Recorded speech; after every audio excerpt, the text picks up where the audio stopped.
Hello and welcome to the mains PYQ discussion by Neenv. We have a 15-mark question from 2020 on various ideological strands in 1920s. So see the question clearly.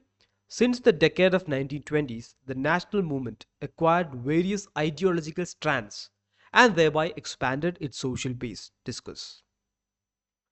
See, 1920 is a phase in national movement where you have multiple movements within the national movement coming in.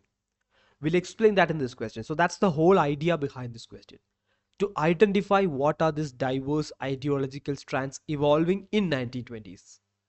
And we have to argue it in a way that it should help the social base of the national movement. How did it help? It in fact helped, but how did it help? That is the aspect we have to bring forth in this answer. So we'll start by marking this entire event in its right context in the national movement. This everything is happening because national movement is in a matured phase. So take the evolution of any political party. First, it will have an initial reason to form. Then everything will be united. Once it finds a plateau, once it fulfills its founding principles initially, or once it goes into a plateau stage, then you can see various strands within that coming. Groups, factions. You take a simple classroom, this thing will happen. Groups and factions will be created.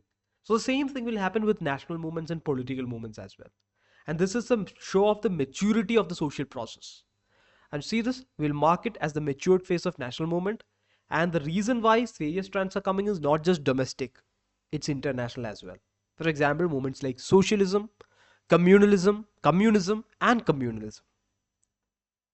So we'll mark the introduction by giving it a right social context, and then we'll go to the factual part. It's a 15 marker, so we have quite a number of points here with proper value addition. So we'll first start with Bhagat Singh's Naujawan Sabha in Punjab, which is revolutionary nationalism. The ideology is revolutionary nationalism.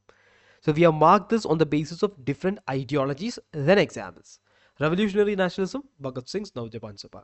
Communism, in the form of Communist Party of India, found by M.N. Roy in 1925, 1920s. Then trade union activity or labor law, labor unions, in the form of Indian Trade Union Act 1926. Then communal organizations, Hindu Mahasabha and RSS, based on religious ideology, forming in the 1920s. Then Muslim League, it was formed in 1907, but it gives prominence and or it exists as a formidable ideological strand in the 1920s. So we'll include that as well. All India Women's Association, which pushes for the feminist ideology or the woman-centric view of society. So there are various movements, various participations that is happening in 1920s. Everything peaks in this time period. So we'll give the All India Women's Association as an example for gender-based politics. Next up, we had agricultural movements in the form of Bihar Provincial Kisan Sabha, All India Kisan Sabha. Then oppressed class movements. For example, the movements from the downtrodden. Vaikam Satyagraha can be given as an example, 1925. Now, how it helped the national movement? Now, keep all these things in mind. Then you go to the second part. Then only the analysis will be complete. Here, first of all, various ideological strands are there, but everything got unified in Gandhian mass movements. So Gandhian mass movement is no more a homogeneous movement. It's a heterogeneous movement because every ideology is supporting it. Second, resistance is coming at every level. For example, agrarian, labor law, revolutionary movements, communist movements. Communist movements are working on the side of economic criticism, on the economic side.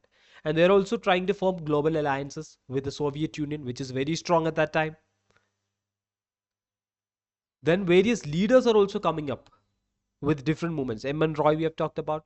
Various communist leaders comes up, socialist leaders comes up, Muslim leaders comes up. Then Gandhi's constructive program. This is for the dispersed class. So this is the time period this is the decade that precedes the Pune Pact. So this debate is very active. Dr. Ambedkar is active. So constructive program is coming in. Then momentum in the truce period is also happening because of the various movements. So Gandhi's struggle truce strategy should be invoked here. Struggle, truce, struggle. There will be one mass movement, the non-cooperation in 1920, then 10 years of gap, then civil disobedience movement in 1930. So during this 10-year period, these movements are keeping the national movement alive. So that's the impact. Then we'll conclude it by drawing a parallel. That is, in 1857, the movement got defeated. The revolt got defeated because of its fragmented nature, fragmented social base. It had a political leadership, but it lacked a social base. But in 1947, the social base is strong because you have every faction mentioned here coming into the national movement. So that's how we will analytically picture the ideological dimensions of Indian national movement in the conclusion. So that's the answer. Enough value addition, proper structuring, and proper analysis is there in this. That's all. Thank you for listening.